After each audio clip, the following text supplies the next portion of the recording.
Hey, I recently shared with you how to make a waterfall card. I also found how to make a waterfall mini album. And I found this book at a charity shop, and the inside of it wasn't in the greatest of shape. And I thought this would make a great altered um, mini, a waterfall mini album. And so that's what I proceeded to do. I wasn't really sure about measurements, and I found a website that had the correct measurements for this book. And I just made the pages a little bit wider, but I did the same scoring technique. So the next thing that you need to do if you're going to make this altered book is you use a standard piece of cardstock that is 8.5 by 11, and I cut mine to 6 inches wide. And then the next thing you do is you score, and the measurements that you score are at 3 inches, 3.5 inches, 4 inches, 4.5 inches, 5 inches, and 5.5 inches. And the next thing that you have to do is cut out the pages that you're going to be putting on this, and that works perfect for a 12 by 12 piece of paper. You can cut all your pages out to fit on there, and I used black. And so depending on how wide you make your base, which was mine was 6 inches, that's how wide you make the pages. But how or how long, if you want to say it in this case, how wide you make them. In this case, mine would be 5.5 inches by 6 inches, or whatever measurement. The last measurement would be what your width of your page would be.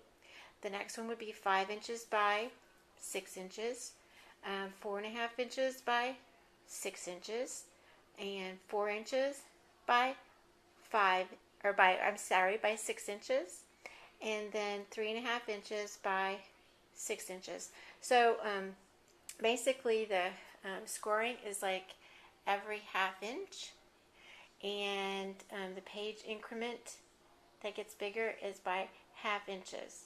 So this is how I'm going to be making my waterfall mini album, and I'm going to be putting 3 waterfall pages inside this album.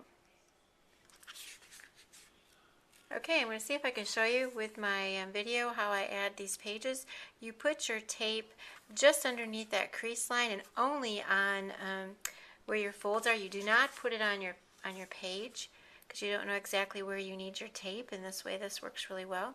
So the next one I'm adding, I've already added the 3.5, which was a bottom piece. This is my 4.5, or my 4, I'm sorry.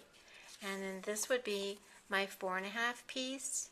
And I just add it again right underneath that crease, and it's still the edges of it's lining up on the other side. I'll show you. They're still lining up. And then the next one that I will add will be my 5.5.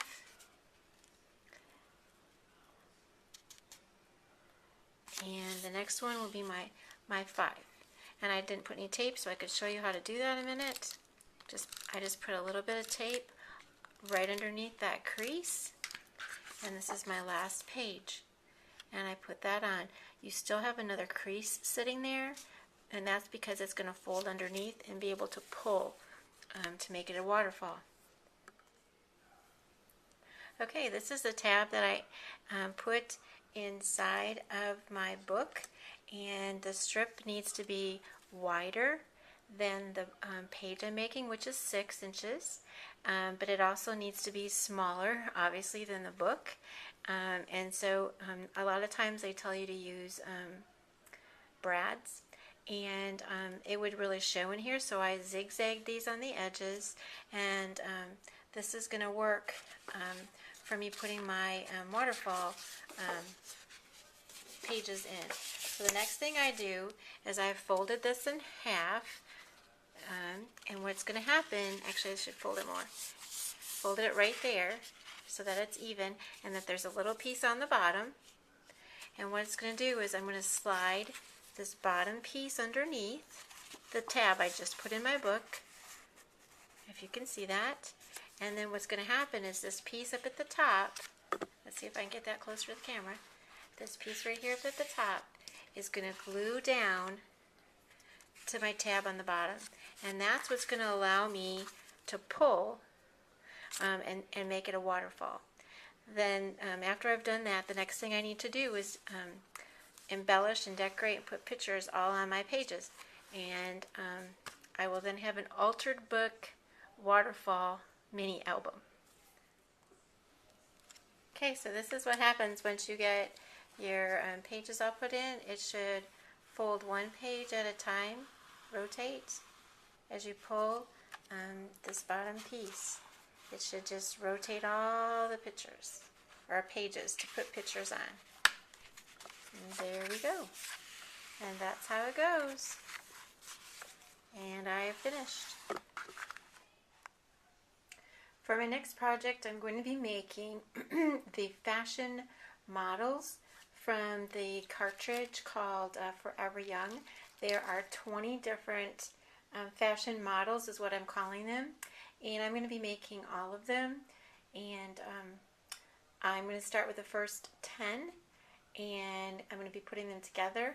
And I think what I'm going to do, instead of showing you the pieces, because I'm going to do all of them, probably the first 10 at the same time, I'm going to go ahead and put the first layer on, and it is, all of them will be the shifted layers. I just added the shifted layer, the base shifted layer, to each one of the fashion models. The first ones you see is 1, 2, 3, 4. And then we have 5, 6, 7, 8, and 9, 10. So this is what they look like when they have the first layer put on them. I did not use the same colors as what they used in the handbooks. I'm using more of a neutral colors, well, kind of pastel. I just added the first layer to the fashion models. I already put the shifted main image on top of the image. This is what's classified as the layer, and it's the first layer. And this is 1, 2, 3, and 4, 5, 6, 7, and 8, and then 9 and 10. I have one more layer to put on, and it's the shifted layer. Okay, so I've got all the layers on my fashion models. I forgot to say at the beginning, I cut these out at 5 inches in height with my gypsy. This is fashion model 1, 2, 3, and 4, and 5, 6, 7, and 8, and 9 and 10. They're all ready for my project.